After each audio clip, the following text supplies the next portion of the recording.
Ski Mom's Self-Care Series is brought to you by VRBO. Check out VRBO.com for trusted, family-friendly getaways and plan a stay everyone will love.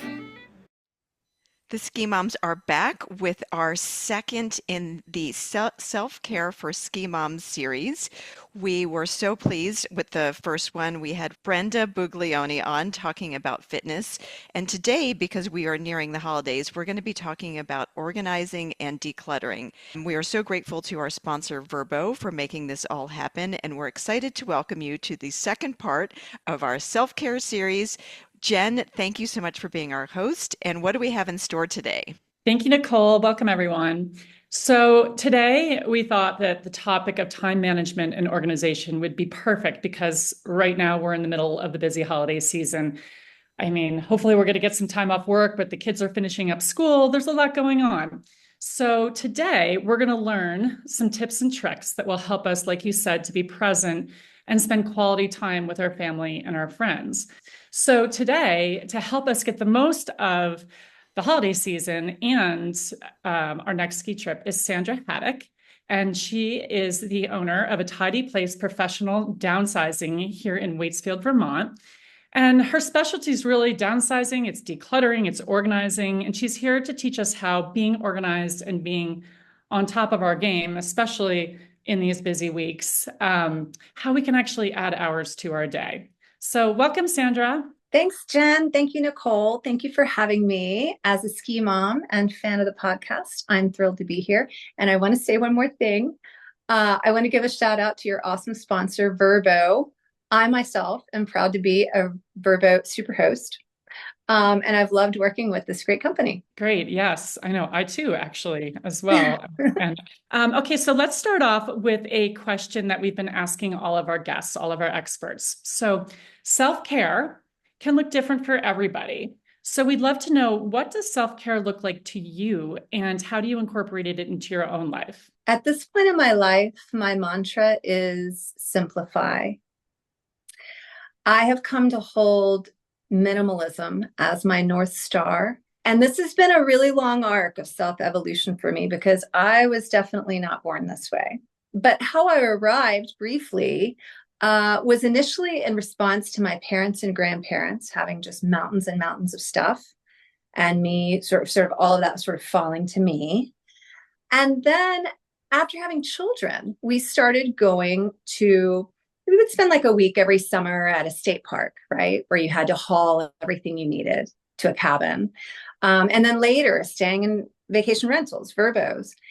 And I remember there being sort of towards the end of the trip, just being there, we'd have so much fun and we were so free and making wonderful memories. And I remember always thinking, wow, this is really just everything I need is here. You know, everything I need is here. That big house back home with all that stuff in it, it just felt like too much. And so over the years that I kind of just like absorbed that feeling and started to just sort of shed things I didn't need. And then really when COVID hit, and I think so many of us were kind of like, had time to pause and reflect and like, what am I doing? That's when it really fully came clear. And I really kind of started to, in earnest, downsize, declutter, let go, think about what is essential. And so that's kind of where I am now. I think a lot about what do I need, love, and use. This is the question I ask my clients as well. It's progress, not perfection. And of course, I moisturize and hike in the forest. But the larger picture of what self-care is for me is less things, more experiences. Oh, that's great. That's great. I love that answer. I mean, I definitely strive for that, but I could use some of your tips to get there. It's the holiday break. If it's anyone's like me, like there's a lot going on, it's probably not the time to start organizing my closet and by color and organizing the basement or cleaning out my medicine cabinet. But is there something you could tell us today, just to start this call on this topic? Like, what could we do when we don't have a lot of time, or it's not the right time of year to really dive into a massive downsize or decluttering. But what can we do in an hour or less, let's say today, when we all get off of this call, that will help us to feel that like a little bit of a lift, a little bit of more lightness, and allow us to really focus on the time, spending time with everybody around us and not having all this stuff in our way. What would you say we could do when we all get off this call? Okay, so today I'm going to ask you to do a 30-minute speed declutter. Maybe you've already decorated for the holidays, maybe you haven't, but either way, consider how you might make some space, some physical space in your home. And I do this with my kids too. We do 30-minute speed cleans, and it helps make chores a lot more fun and easy. But set a timer for 30 minutes, put on some energizing music, and then quickly do a sweep of your main rooms and pull. You just sort of feel like what's extra there. Pull items that are not essential to be left out. Pull what is extra. Maybe some of these items you'll store away. Maybe some of it you can put in the car for donation. But at the end of that 30 minutes, observe the space you've created in your environment and know that this equates to making space in your mind too. And now you have made room to display and honor the gifts that people are going to bring you this holiday season. That jar of spiced nuts, that bottle of wine. When we're doing this, you had just mentioned the rule of like how when I'm going through and I'm trying to decide to keep something out or even keep something in my possession or give it away. What did you say was that? Need, use, and love. And then the other sort of technique that I use is basically you really physically pick up something. And if it's a yes, like if you feel like yes, like this I need, this I love, this I use, yes. And if it's not like an immediate like yes, then maybe put it away for a while. Or maybe you're ready to let go of it. Maybe you can pass it on. Okay, that's so helpful. Thank you for that answer, because that answers like the actual objects and things that, and maybe it just might be time to move it on and find something fresh and new. Well, let's just say at the end of this 30 minutes, what is this going to give us in return? Well, it's going to give you a reset. I think you will find, for me, it gives me a sense of lightness, a feeling of being more relaxed. It's just a mental sort of cleanse almost. You know, it's less stuff to dust, it's less stuff to maintain, it's less stuff to see. What are some things that we could do when we wake up in the morning to set our day up for success? When you wake up, turn off your alarm and then do not look at your phone. Put down your phone. This day belongs to you. It does not belong to the news cycle or your emails. No. Instead, give yourself the gift of 10 minutes. Wake up 10 minutes early. Sit up in your bed and practice some mindful breathing. I do this every morning for at least a few minutes, and it just so helps to start my day clear. All right, so sit up nice and straight, put both feet on the floor. You can close your eyes if you want or not. And exhale deeply. Feel your feet grounded. Relax your shoulders. Notice the sky above you. And then exhaling, we're going to inhale for 1, 2, 3, 4. Hold your breath. 2, 3, 4. Exhale. 2, 3, 4, 5, 6, 7, 8. Hold the breath out. Inhale. 1, 2, 3, 4. Hold. 2, 3, 4. Exhale for 8. 2, 3, 4, 5, 6, 7, 8. And then just return to breathing normally, noticing the breath rise and fall. Drop your shoulders, your neck, your face. And then opening your eyes, notice how you feel. That really is helpful. I could tell that when I started the breathing, I think my shoulders were up by my ears. And honestly, I'll tell you a secret. I try to do that when I'm on the ski lift as well. I do that for a couple of rounds just to sort of, I don't know, it just brings clarity, that introspection that it brings. And then visualize your day. Visualize everything going well for you today. Then go on to the kitchen, drink a big glass of water, make your coffee or tea. And at this point is when I'll jot down a little list. Tell yourself, I got this. And remember to give yourself a high five in the mirror when you brush your teeth. I got that from Mel Robbins, and I love to do that. It's a little lift.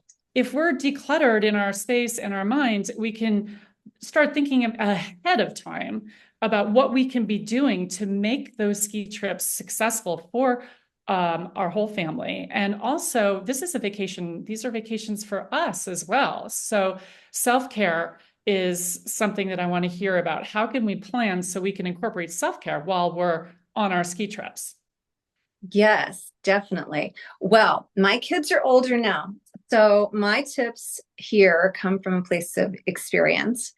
And I've found that the more time you're able to carve out to plan the details of your trip, the more you can relax on the trip, for sure. So first of all, skis. I know that this podcast discusses ski maintenance a lot, but I will affirm how important it is to your enjoyment, particularly if you're going to be skiing in New England, to have fresh wax and sharp edges on your skis. So if you aren't going to rent, make sure to plan ahead and have your skis tuned and tended to and ready to go. So that's one. The next thing I would say is be sure to sign your kids up for lessons in advance, because the lessons fill up. And even if your kids have a little bit of experience skiing, it's always really it's good for them to be in lessons, with people their own age and their own skill level. And then also so that you and your partner can go and play and have a break from the kids. It's a built-in babysitter. So definitely do that. And then also plan a night out ahead of time. I'll tell you, a lot of the family resorts do offer babysitting services. So you can arrange for a sitter for a night so you can have an adult night out to dinner. Be sure to research your restaurants in advance and make reservations so you won't have that stress. Your gear prep. Sort through all your gear, sort through all your accessories ahead of time. Discard anything that has holes in it, anything that doesn't fit anymore. Check through it and be sure to take only what you need. Definitely have a boot bag, like a boot and helmet bag for each family member. And with the essentials, your boots, your helmet, your goggles, extra neck gaiter, some pocket tissues. And then the other thing that's super important when you're on a ski trip is to have a contingency plan, because so often there'll be maybe one day that the weather's inclement, you're not going to be able to hit the slopes. And so pack a little entertainment bag just in case. Take a deck of cards. I always love to take just the cards from the Pictionary game and just a little small drawing tablet you can kind of gather around. A simple art project, maybe a box of brownie mix, some popcorns. And then be sure to research nearby activities as well, maybe tubing or ice skating. Also, I'd like to bring an extra very light nylon duffel that's rolled up in the bottom of my bag to bring back souvenirs or laundry. Like a scout bag. Do you know the scout bag? Yeah. A scout bag, yeah. As far as how much to bring, let's say you're going on a multi-day ski trip, maybe 4 or 5 days, 4 or 5 nights. How much do we really need to bring? Yeah, bring some snuggly pajamas and just a couple of days worth of clothes, and maybe that one outfit if you're going to have a night out. But a lot of the rentals, depending on where you're going to stay, will have a washer and dryer, so don't bring too much. Mm-hmm. Only bring what you need. That's great. Well, thinking of this trip that we're going on, what would you say we could bring along to incorporate some self-care, like maybe, it's been a cold day. I might want to take a bath. Do I want to bring bubble bath? Like, what kind of things can I bring to incorporate some self-care? And how can we carve out the time for self-care on our trips so that we enjoy? I mean, it's because sometimes as a mom, dads help too, and our partners help as well. But a lot of times it's us like really working to get this trip together. And we want to be able to just relax and have just as much fun and really make those memories with our family. So how do you carve out the time, and what little extra things could we bring for our vacation? Well, if your kids are young, I mean, put them to bed early. They're going to be exhausted anyway from skiing all day, and you're going to get up early in the morning. So feed them as early as you can, have a special little something, a little hot chocolate by the fire, and then put them to bed. And even if they're tweens, honestly, I would always say, now is grown-up time. You don't have to go to sleep, but stay in your room, and just sort of, I mean, not every night, but like at least one night, so that you can snuggle by the fire with your partner or have that bubble bath. Do take your pedicure supplies. Do take your facial mask, lock yourself in the bathroom for 30 minutes. Give yourself the gift of self-care. What I'm thinking too is this is a great build on our talk about fitness with Brenda last month. She talked about getting up early and having the time to do your stretching and your warm up before the family gets up. So theoretically, we could get up and we could do our breathing, and we could take our vitamins, our stretching, and then the family gets up, and then we're setting ourselves up for a great ski day. Nicole, do we have any questions from our listeners? Is there a key question to ask ourselves when deciding what to keep? Something that makes the decisions clear and easy. I think different techniques resonate with different people. Marie Kondo talks about sparking joy. I like to think of it as, is it a yes? Like, this is my favorite water bottle. It's a yes. And how many water bottles do I need? Well, maybe I need this one in a backup. So I pick my favorite 2 that are a yes, and the rest I'm going to donate. And then beyond that, there's some things that are functional. I mean, you might not feel really passionate about, a spatula, but, the things that are functional, you ask yourself the question, first of all, how many spatulas do I need? How many water bottles do I need? How many, hats do I need? And then you think, how much space do I have? What is reasonable? And you kind of pick a number, and the things that you touch, you lay your hands on, and that are immediately like a yes. And if you're kind of, and then as far as clothing goes, this is really important. If you put on something and you feel great, it's comfortable, you feel like it flatters you, it's the right color, it fits you well, it's a yes. And if it's not all of those things, consider letting it go. You can pass it on. I give you permission to pass it on. Somebody else, you thank it for serving you, you let it go. Somebody else will find that. You donate it, someone else will find it, someone else will use it. We love to wrap up every session with every expert with something that's related to skiing, in the this or that. Okay, here we go. You ready? Ski Pass app or the physical ski pass? Physical ski pass. Okay, set a ski day schedule or keep it flexible? Flexible. Store and transport your family skis, poles, or rent? We have our own skis. Okay. Do you buy lunch or do you bring your lunch? I strive to bring, but I usually buy. Okay. And most importantly, I'll pray right from the slopes in your ski clothes or after a hot tub and a shower? Oh, right from the slopes. If I have a hot tub, I'm done. Right. Oh my gosh. Well, Sandra, thank you so much. Where can our listeners get some inspiration or some more tips and tricks on organization and time management? Where can they find you? Oh, you can find us at atidyplacebt.com. And you can email me directly at sandra@atidyplacebt.com. And we do offer virtual sessions as well, so feel free to reach out. Right. I was just going to ask that because a lot of us aren't in Vermont. So, so you could attack my closet from afar, let's say, with me or something like that? Definitely. I can advise you. Wonderful. I love that. Okay. Well, thank you so much, Sandra. This was amazing. I learned so much, and I hope everybody did too.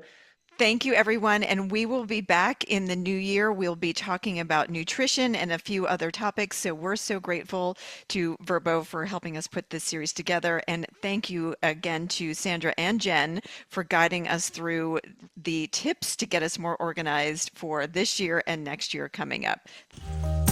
Are you starting to dream about hot cocoa, snowy chairlift rides, and zipping down perfectly groomed trails? Well, so are we. And that's why we're teaming up with VRBO this winter. If you're like us, you're always in planning mode and trying to maximize the fun on your family ski vacations. VRBO's got you covered with private vacation rentals designed for families and friends. Here's why we love VRBO. First up, space. Our family loves to spread out when we travel, and we all know how much stuff a ski trip involves. VRBO has a huge selection of quality homes, often with 3 or more bedrooms, so everyone can spread out comfortably, and there's room for all your gear. VRBO properties offer exclusive homes with amazing views of the mountains, and many with ski-in, ski-out, slopeside access. Oh, and have we mentioned privacy? With VRBO, you'll always get a private vacation rental, meaning no awkward host encounters or shared spaces. It's all yours.